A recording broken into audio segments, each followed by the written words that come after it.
Hello બાલ દોસ્તો, એજ્યુકટેકનો ચેનલમાં આપનું સ્વાગત છે। આજે આપણે શીખીશું ધોરણ 6 વિષય હિન્દી પાઠ 3 સમજદાર નન્હી। પાઠના અભ્યાસ અને સ્વાધ્યાયના પ્રશ્નોની સમજ મેળવીશું। પાઠનો વિડીયો તમે વિડીયોના ડિસ્ક્રિપ્શનમાં તથા વિડીયોના અંતે પણ નિહાળી શકો છો। તો ચાલો શીખીએ ધોરણ 6 વિષય હિન્દી પાઠ 3 સમજદાર નન્હી। પાઠના અભ્યાસ અને સ્વાધ્યાયના પ્રશ્નોની સમજ।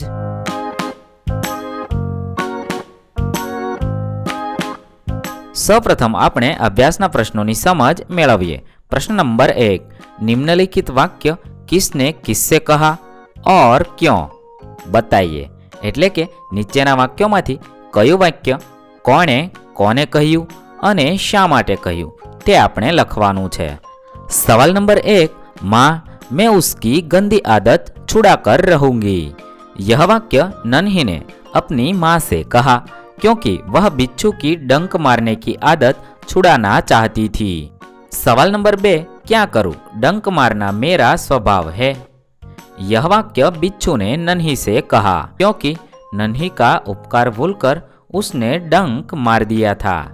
सवाल नंबर 3, तुम यह गंदी आदत छोड़ दो, नहीं तो मुसीबत में कोई तुम्हारी मदद नहीं करेगा। यह वाक्य नन्ही ने बिच्छू से कहा क्योंकि वह बिच्छू की बुरी आदत के बारे में उसे चेतावनी देना चाहती थी। सवाल नंबर 4, भलाई करना मेरा स्वभाव है।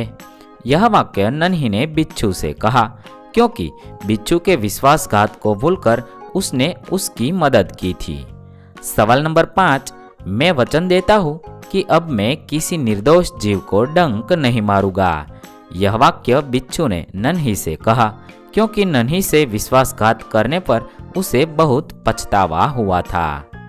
हवे प्रश्न नंबर 2, यदि तुम नन्ही की जगह होते तो बिच्छू के साथ कैसा वर्ताव करते, सोच कर कहिए। એટલે કે તમે જો નન્હીના સ્થાને હોત તો તમે વીંછી સાથે કેવો વ્યવહાર કરે તે તમારે લખવાનું છે। હું અહીં મારા વિચાર લખું છું, તમે તમારી રીતે વિચારીને લખી શકો છો। તેના જવાબમાં આપણે લખી શકીએ, डंक मारना बिच्छू की आदत है, जिसने उसके साथ भलाई की उसे भी वह डंक मारता है। नन्ही स्वभाव की अच्छी है, वह समझदार और उदार है। उसने बिच्छू की बुरी आदत छुड़ाने का संकल्प किया है। वह बिच्छू के बुरे व्यवहार को भूलकर उसके साथ भलाई करती है। आखिर बिच्छू शर्मिंदा होकर अपनी बुरी आदत छोड़ देता है। बिच्छू की जगह मैं होता तो मैं भी उसके साथ नन्ही की तरह बर्ताव करता। बुरे व्यक्ति को सुधारने के लिए यह सबसे उत्तम मार्ग है। હવે આપણે સ્વાધ્યાયના પ્રશ્નોની સમજ મેળવીએ।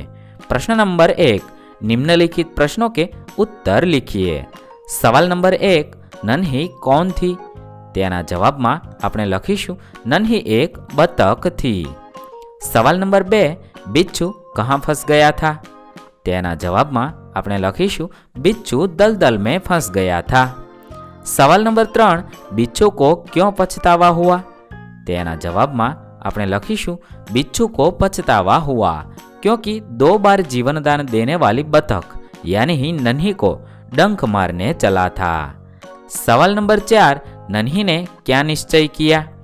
તેના જવાબમાં આપણે લખીશું, नन्ही ने यह निश्चय किया कि वह गंदी आदत छुड़वा कर रहेगी। सवाल नंबर 5, नन्ही ने बिच्छू को क्यों बचाया? તેના જવાબમાં આપણે લખીશું, बिच्छू दलदल में फंस गया था। उसने नन्ही से प्रार्थना की, बहन मुझको बचा लो। नन्ही को बिच्छू पर दया आ गई, इसीलिए नन्ही ने बिच्छू को बाहर निकाल कर बचाया। सवाल नंबर 6, बिच्छू के स्वभाव के बारे में माँ ने नन्ही से क्या कहा? તેના જવાબમાં આપણે લખીશું, बिच्छू के स्वभाव के बारे में माँ ने नन्ही से कहा कि बिच्छू अपनी आदत का गुलाम है, उसे चाहे कितनी बार बचाया जाए वह बार बार डंक मारता रहेगा। सवाल नंबर 7, नन्ही ने अपने स्वभाव के बारे में क्या कहा? તેના જવાબમાં આપણે લખીશું, नन्ही ने बिच्छू से कहा कि भलाई करना मेरा स्वभाव है। मैं तुमसे बदला लेने के लिए अपनी आदत क्यों छोड़ दूँ? मेरा काम बचाना है। मैं मुसीबत में पड़े को हमेशा बचाती रहूँगी। હવે પ્રશ્ન નંબર 2, घटनाओं को उनके सही क्रम में लिखिए। અહીં કેટલાક વાક્ય આપેલા છે જે વાર્તાના ક્રમમાં આડા અવળા છે।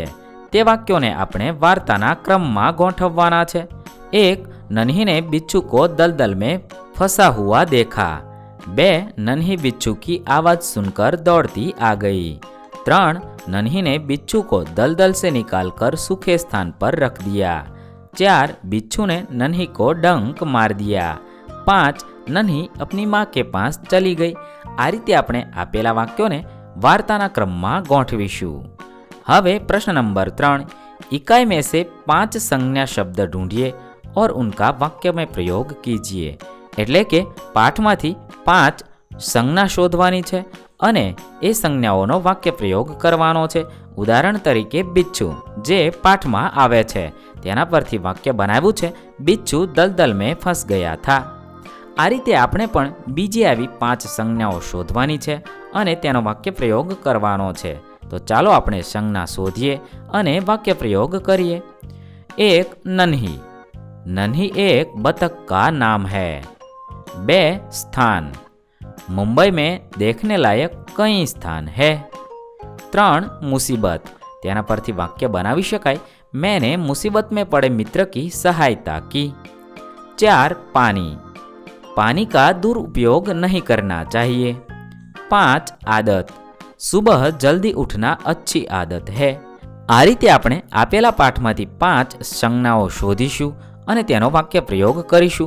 તમે આના સિવાયની અન્ય સંજ્ઞાઓ શોધી અને તેનો વાક્ય પ્રયોગ કરી શકો છો। હવે પ્રશ્ન નંબર 4, इकाई में प्रयुक्त मुहावरों में से किन्हीं 3 मुहावरों को रेखांकित कीजिए और उनका अर्थ देकर वाक्य में प्रयोग कीजिए। એટલે કે પાઠમાંથી કોઈ પણ 3 મુહાવરા શોધવાના છે, તેના નીચે લીટી કરવાની છે અને તેનો અર્થ આપી અને વાક્ય પ્રયોગ કરવાનો છે। 1. અનસુની કરના। આ મુહાવરાનો અર્થ થશે ધ્યાન ન દેના। તેના પરથી વાક્ય બનાવી શકાય, माँ की बात अनसुनी करके तुमने अच्छा नहीं किया। 2. आदत का गुलाम होना। તેનો અર્થ થશે आदत से मजबूर होना। તેના પરથી વાક્ય બનાવી શકાય, वह झूठ बोलना छोड़ नहीं सकता क्योंकि वह आदत का गुलाम है। 3. मन डोलना। તેનો અર્થ થશે विचार बदलना। તેના પરથી વાક્ય બનાવી શકાય, डॉक्टर ने मना किया था फिर भी मिठाई देखकर मेरा मन डोल गया। आ रीते આપણે મુહાવરા શોધી તેનો અર્થ આપી અને વાક્ય પ્રયોગ કરીશું। તમે આના સિવાયના અન્ય મુહાવરા પણ શોધીને લખી શકો છો। હવે પ્રશ્ન નંબર 5, निम्नलिखित शब्दों के समानार्थी शब्द खोजकर उनका वाक्य में प्रयोग करके लिखिए। નીચે આપેલા શબ્દોના આપણે સમાનાર્થી શબ્દ શોધવાના છે અને પછી તેનો વાક્ય પ્રયોગ પણ કરવાનો છે। ઉદાહરણ તરીકે નદી, તેનો સમાનાર્થી શબ્દ સરિતા થાય છે।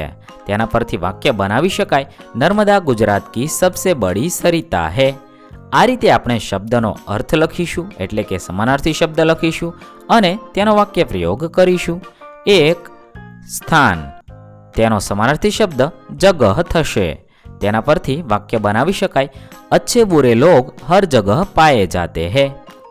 2. स्वभाव। તેનો સમાનાર્થી શબ્દ પ્રકૃતિ થશે। તેના પરથી વાક્ય બનાવી શકાય, वह अच्छी प्रकृति का आदमी है। 3. मुसीबत। તેનો સમાનાર્થી શબ્દ થશે संकट। તેના પરથી વાક્ય બનાવી શકાય, संकट में धीरज से काम लेना चाहिए। 4. प्रसन्न। તેનો સમાનાર્થી શબ્દ खुश થશે। તેના પરથી વાક્ય બનાવી શકાય, आज मैं बहुत खुश हूँ। 5. थिरकना। તેનો સમાનાર્થી શબ્દ નાચના થશે। તેના પરથી વાક્ય બનાવી શકાય, वर्षा के बादल देखकर मोर नाचने लगे। હવે પ્રશ્ન નંબર 6, નિમ્નલિખિત શબ્દો को શબ્દકોશ के क्रम में लिखिए। અહીં આપેલા શબ્દોને આપણે શબ્દકોશના ક્રમમાં લખવાના છે।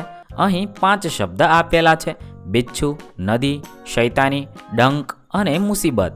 આ શબ્દોને આપણે શબ્દકોશના ક્રમમાં લખી શકીએ, ડંક, નદી, બિચ્છુ, મુસીબત અને શૈતાની। આ રીતે આપણે આપેલા શબ્દોને શબ્દકોશના ક્રમમાં લખીશું। હવે પ્રશ્ન નંબર 7, निम्नलिखित चित्र को देखकर 2-2 वाक्य लिखिए और कहानी बनाइए। એટલે કે આપેલા ચિત્રોને આધારે આપણે વાર્તા બનાવવાની છે અને વાર્તા લખવાની છે. આ વાર્તાનું આપણે શીર્ષક રાખી શકીએ કબૂતર ઓર ચીંટી.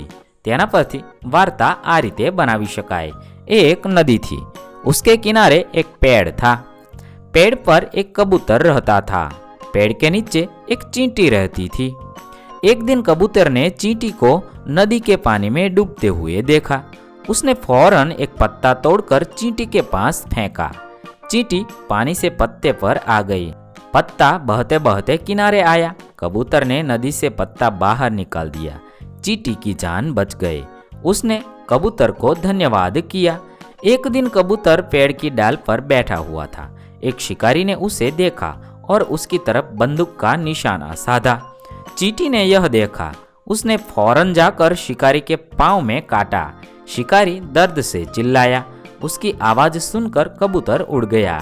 चींटी ने कबूतर की जान बचाई. कबूतर ने उसका आभार माना. आ रीते આપણે આપેલા ચિત્રને આધારે વાર્તા લખી શકીએ. હવે પ્રશ્ન નંબર 8. निम्नलिखित चित्र को देखकर बताइए कि इसके बाद क्या क्या हुआ होगा. અહીં એક એક્સિડન્ટનું ચિત્ર આપેલું છે. આ ચિત્રને આધારે આપણે એમ કહેવાનું છે કે એક્સિડન્ટ પછી શું શું થયું હશે તે આપણે આ રીતે લખી શકીએ. इस चित्र में 2 कारों और एक मोटरसाइकिल में हुई टक्कर दिखाई गई है. पास ही सड़क पर एम्बुलेंस 108 खड़ी है. दुर्घटना में घायल लोगों को एम्बुलेंस द्वारा अस्पताल पहुंचाया होगा. कार में लगी आग को बुझाने के लिए फायर ब्रिगेड को बुलाया होगा. पुलिस भी तुरंत आ गई होगी. उसने दुर्घटना संबंधी आगे की कार्यवाही की होगी. आ रीते આપણે ચિત્રને આધારે એક્સિડન્ટ પછી શું થયું હશે તે આપણે લખીશું. હવે પ્રશ્ન નંબર 9. निम्नलिखित वाक्यों में उचित विराम चिन्ह का प्रयोग करके वाक्य फिर से लिखिए. અહીં 5 વાક્ય આપેલા છે. આ 5 વાક્યોને આપણે ફરીથી યોગ્ય વિરામ ચિહ્ન મૂકી અને લખવાના છે. વાક્યોને આપણે આ રીતે લખી શકીએ. 1. बिच्छू बोला, ननी बहन आज तुम जीत गई. 2. क्यों भाई तुमने मुझे डंक क्यों मारा. 3. बिच्छू भाई ठिठक क्यों गए, डंक मारो. 4. भलाई करना मेरा स्वभाव है. 5. बहन मुझे बचा लो. आ रीते આપણે આપેલા વાક્યોમાં યોગ્ય જગ્યાએ વિરામ ચિહ્ન મૂકી અને વાક્યો ફરીથી લખીશું. હવે પ્રશ્ન નંબર 10. निम्नलिखित परिच्छेद को पढ़कर उसके नीचे दिए गए प्रश्नों के उत्तर लिखिए. અહીં એક ફકરો આપેલો છે. આ ફકરો આપણે વાંચવાનો છે અને આ ફકરાને આધારે નીચે આપેલા પ્રશ્નોના જવાબ લખવાના છે. સૌપ્રથમ આપણે ફકરો વાંચીશું અને પછી પ્રશ્નોના જવાબ લખીશું. સવાલ નંબર 1. असुर के बारे में इंद्र ने क्या कहा. તેના જવાબમાં આપણે લખી શકીએ असुरों के बारे में इंद्र ने कहा कि हम वृत्तासुर से भयभीत है. असुर बलवान तो है ही, संख्या व चतुराई में भी हमसे अधिक है. उनके पास हमसे 4 गुने शस्त्र है. इंद्र ने ऐसा कहा था. सवाल नंबर 2. देवता ब्रह्मा जी के पास क्यों गए. તેના જવાબમાં આપણે લખી શકીએ देवता वृत्तासुर के विनाश का उपाय पूछने के लिए ब्रह्मा जी के पास गए. હવે પ્રશ્ન નંબર 11. નીચે दिए हुए वर्णों में से 5-5 શબ્દ બનાવીએ. એટલે કે અહીં આપેલા અક્ષરમાંથી 5-5 શબ્દ બનાવવાના છે. ભ પરથી ભવન, ભલાઈ, ભગત, ભગવાન અને ભજન આવા 5 શબ્દ બનાવી શકાય. વ પરથી વજન, વાનર, વેશ, વિદ્યા અને વિકાસ એવા 5 શબ્દ બનાવી શકાય. ર પરથી રસ, રણ, રાગ, રીતિ અને રોટી એવા 5 શબ્દ બનાવી શકાય. ન પરથી નગર, નાગ, નયન, નીર અને નિયમ એવા શબ્દ બનાવી શકાય. ગ પરથી ગણેશ, ગરુડ, ગીત, ગમલા અને ગાય એવા શબ્દ બનાવી શકાય. આ રીતે આપણે આપેલા અક્ષરોને આધારે 5-5 શબ્દ બનાવીશું. તમે આના સિવાયના અન્ય શબ્દો પણ બનાવી શકો છો. અહીં આપણા અભ્યાસ અને સ્વાધ્યાયના પ્રશ્નો પૂર્ણ થાય છે.